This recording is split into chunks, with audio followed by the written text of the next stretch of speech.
Fala aí pessoal, tudo bem? Aqui é o Rodrigo da Elabore. Nós vamos começar um vídeo do Descomplicando a Matemática. E nesse vídeo, na verdade é uma série de vídeos que a gente vai falar sobre logaritmo. E nessa série de vídeos nós vamos conduzir algumas propriedades do logaritmo aí para que vocês consigam resolver uma questão do Enem. Então nesse primeiro vídeo a gente vai falar sobre o que é logaritmo e quais são as consequências da definição. Então vamos lá direto para o vídeo. Bom, então nesse primeiro vídeo nós vamos falar sobre logaritmo. Bom, mas o que será que é logaritmo, né? O logaritmo, ele é uma operação matemática assim como todas as outras. Nós temos uma operação que a gente conhece que é a potenciação. Por exemplo, 5 elevado ao quadrado é igual a 25. Uma maneira que você conhece de desfazer essa conta é a raiz quadrada. Então você vai lá e faz raiz quadrada de 25 é igual a 5. Certo? Nós fizemos uma operação que desfez essa operação da potência e encontramos a base da potenciação. Inclusive aqui a gente não anota nada, mas a gente sabe que tem um número 2 aqui, né, na raiz quadrada. Agora, e se a gente quisesse pegar essa mesma potenciação, 5 elevado ao quadrado igual a 25, mas para descobrir o expoente? Aí nós temos uma outra operação inversa, que é a logaritmação. E como é que funciona a logaritmação? Você tem log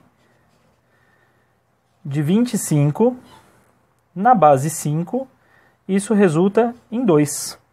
Então essa operação, logaritmação, ela serve para a gente encontrar o expoente, que é o 2, enquanto a radiciação servia para encontrar a base. Né? Bom, então falando dessa característica da logaritmação, nós temos, de uma maneira um pouco mais formal, que log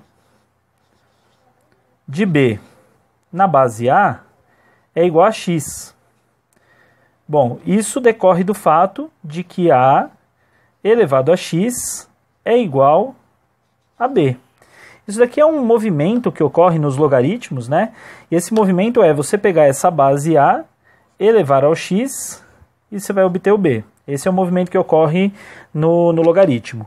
Nós temos aqui algumas coisas importantes a dizer. Por exemplo, esse elementozinho b, o b aqui, ele é chamado de logaritmando.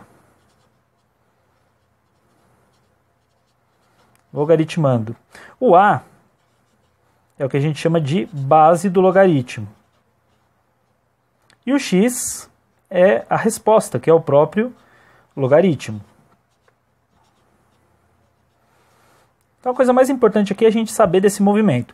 Bom, mas sabendo disso, a gente tem algumas restrições para esses elementos aqui, né? Então eu não posso colocar qualquer valorzinho no A, qualquer valor no B. Na hora de fazer um logaritmo, eu tenho que levar em conta que nós temos aqui, né, uma característica que é o A, ele tem que ser maior que zero. Porque se eu faço essa potência aqui, eu coloco zero, zero elevado a qualquer coisa sempre vai dar zero. E aí não faz sentido, né? Então o A tem que ser maior que zero, não pode ser zero. E negativos também não se trabalha com base negativa no logaritmo. É uma restrição que nós temos, assim como temos restrições ali no índice do radical. Né? Outra característica que nós temos aqui é que esse A também, além de ser maior que zero, ele vai ter que ser diferente de 1.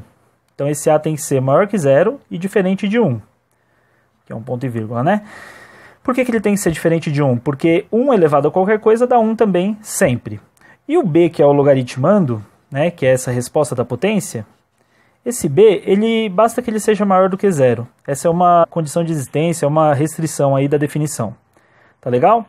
Bom, agora sabendo disso, a gente vai falar de algumas consequências